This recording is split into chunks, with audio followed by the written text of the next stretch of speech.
bonjour. Merci encore évidemment à la Fondation pour les sciences sociales pour l'organisation de cette journée. Le chapitre que moi je présente dans notre ouvrage collectif, il porte sur quelques-uns des principaux résultats de ma thèse de sciences politiques qui a porté sur le monde de la lutte contre les fake news. Donc moi je ne travaille pas à proprement parler sur les fake news, sur leur circulation, sur leurs effets, sur leur public, mais plutôt sur ce qui a été dit et fait des fake news depuis une décennie dans l'espace public français. Cette industrie dont parlait Laurence à l'instant, c'est précisément celle-là que moi j'étudie par les outils des sciences sociales, donc les entretiens, notamment l'observation aussi. Avec un des points de départ de mes recherches, ça a été d'envisager le problème des fake news comme une cause, donc une cause dans laquelle s'engagent différents groupes d'acteurs, un engagement, voire pour certains un militantisme comme un autre. Et donc l'idée c'est de décrire rapidement, c'est là-dessus que je vais m'attarder aujourd'hui, les profils des acteurs qui s'engagent dans cette lutte contre les fake news, leurs raisons d'agir, leurs représentations qui se font du problème, et évidemment leurs pratiques, c'est-à-dire concrètement, on en a vu une partie aussi avec les trois présentations précédentes, mais qu'est-ce qu'ils font concrètement, qu'est-ce que c'est lutter contre les fake news concrètement. Un premier résultat de mon enquête, c'est que la crise des fake news a été très largement un moment de revalorisation du rôle et de la parole de certains groupes sociaux, et en l'occurrence de groupes professionnels.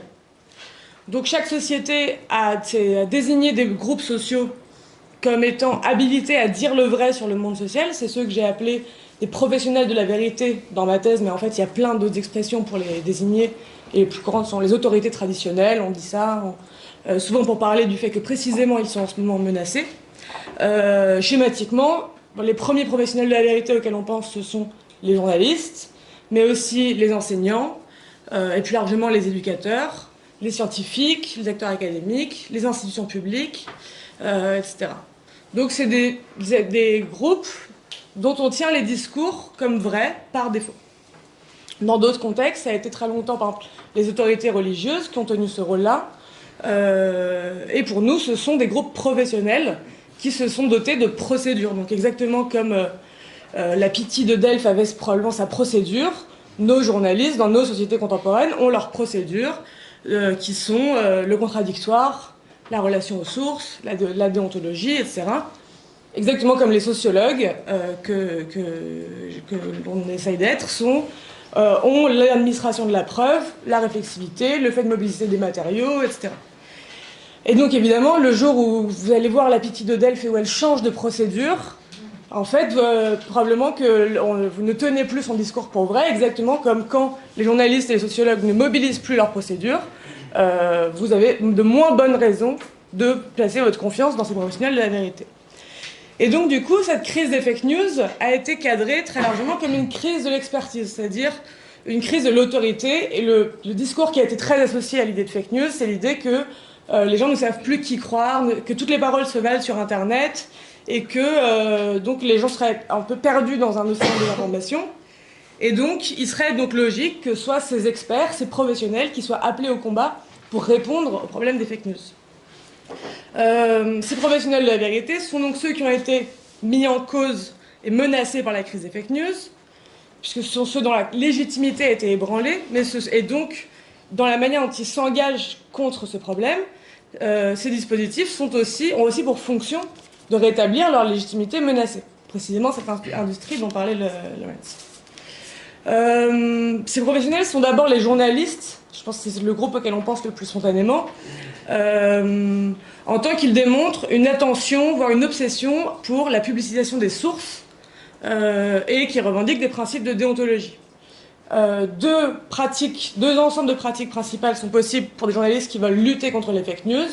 Le fact-checking, alors soit en partenariat avec les plateformes, comme en parlait Thomas, mais même plus largement dans des rubriques de fact-checking, qui sont aujourd'hui très, très développées et très installées, soit faire de l'éducation aux médias. Et dans ces cas-là, ça implique l'émergence d'une nouvelle figure, qui est la figure du journaliste éducateur. C'est-à-dire qu'aujourd'hui, il y a des journalistes qui vont dans les classes pour présenter leur métier, faire de l'éducation aux médias et à l'information.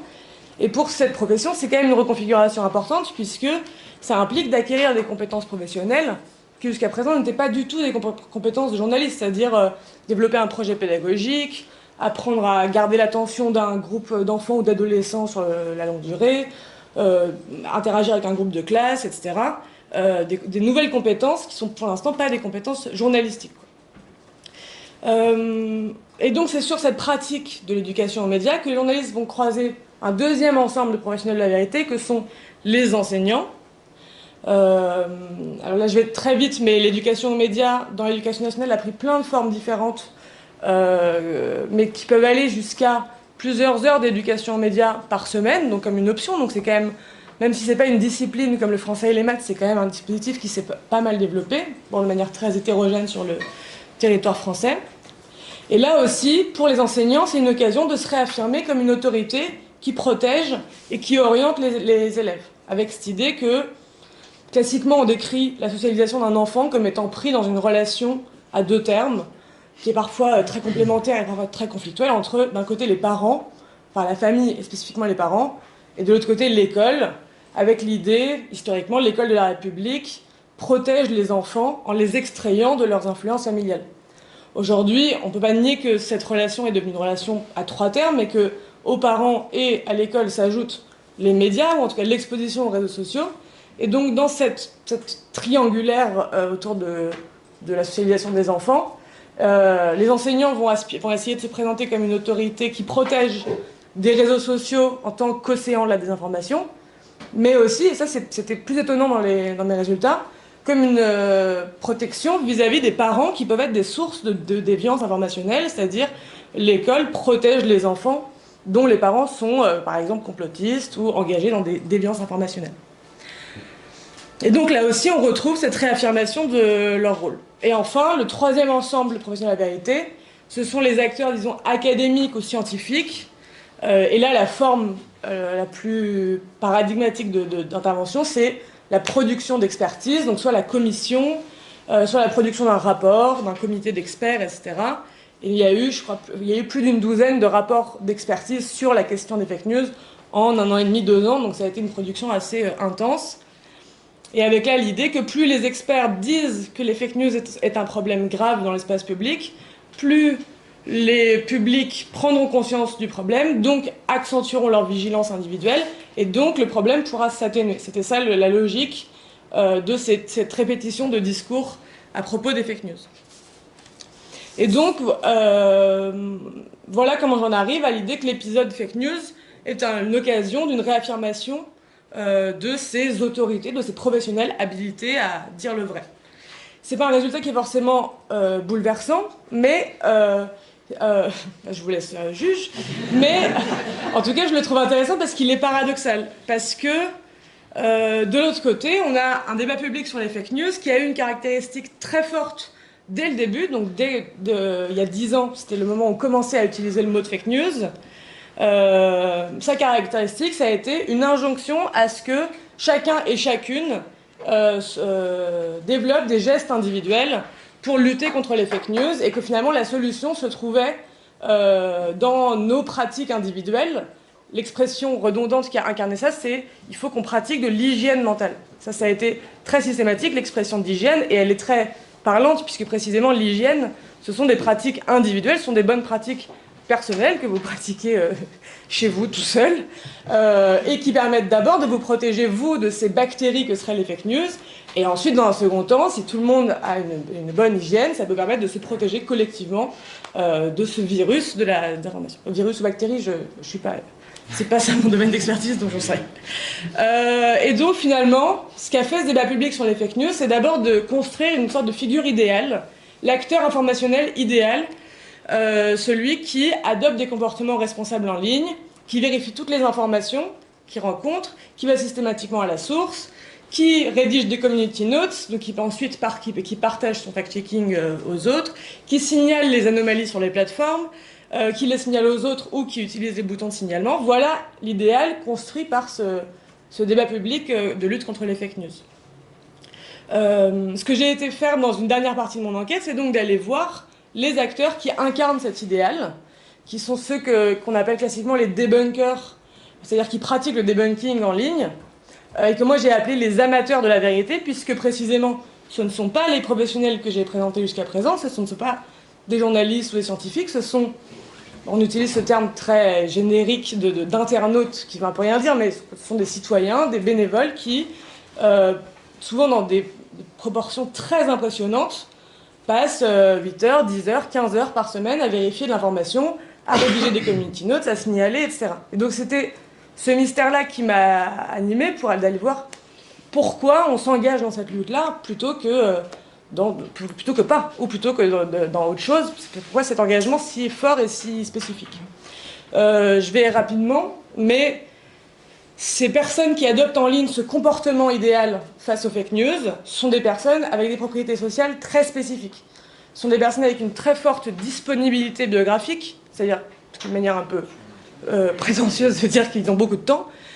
Souvent c'est suite à des ruptures biographiques, des licenciements, des divorces, la crise sanitaire évidemment, mais aussi des formes d'avoir du temps dans sa semaine pour pouvoir le pratiquer intensément.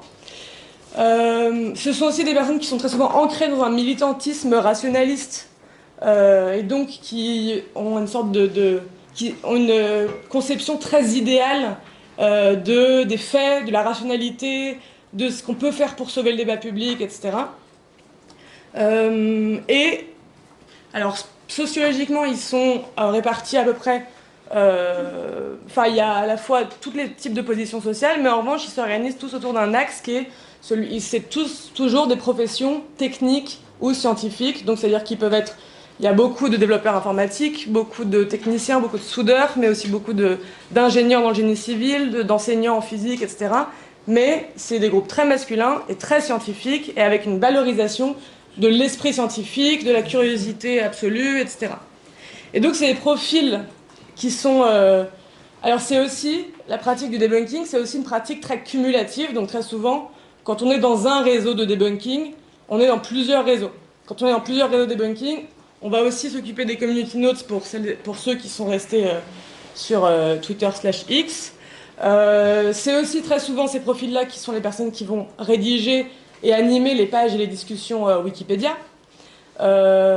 Et très souvent, en tout cas c'est ce que j'observe dans l'observation et dans les entretiens, c'est que ces débunkers qui vérifient en ligne pratiquent aussi la vérification hors ligne et qu'en fait ils importent dans leur quotidien ces bonnes pratiques. Donc par exemple, il y en a qui font partie d'un club de sport, et ben ils racontent comment en fait ils profitent d'une discussion un peu prétexte à la fin de l'entraînement pour débunker quelqu'un, vérifier sa source, lui demander sa source, lui montrer comment on cite une source, etc.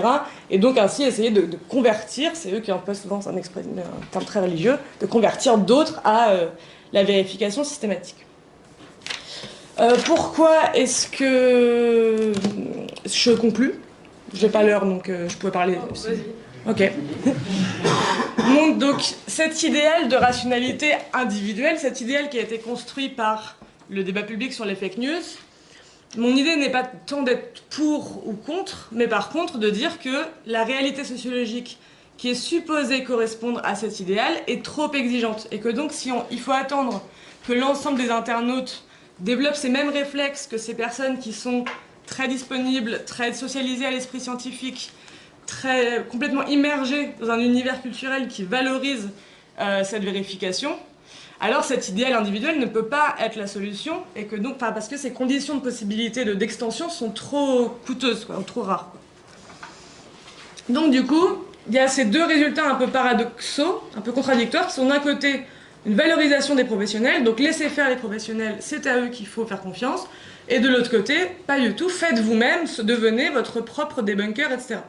En fait, la manière de comprendre cette fausse contradiction, c'est en fait, le principal message qui a été envoyé aux citoyens dans le débat public sur les fake news, ça a été de dire « imitez ces professionnels de la vérité ». C'est-à-dire, un individu qui voudrait se protéger des fake news est un individu qui devrait rapprocher ses propres pratiques de celles des professionnels de la vérité.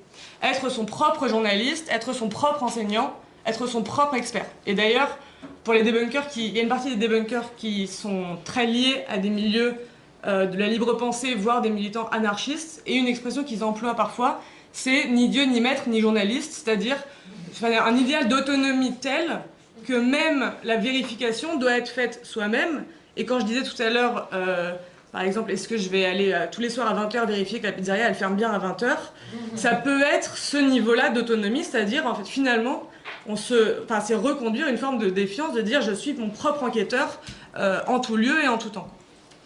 Et donc, plutôt que d'affirmer, comme beaucoup le font aujourd'hui, qu'avec les fake news, ce à quoi on assisterait, ce serait une hausse fulgurante de la crédulité collective, de la bêtise, une perte totale et massive et collective d'esprit critique. En fait, ce que montre mon travail, c'est plutôt que les exigences auxquelles on est tenu pour être le bon citoyen se sont plutôt largement accrues. Et qu'on ne peut plus juste se contenter d'être un citoyen avec une consommation active et raisonnée de l'information.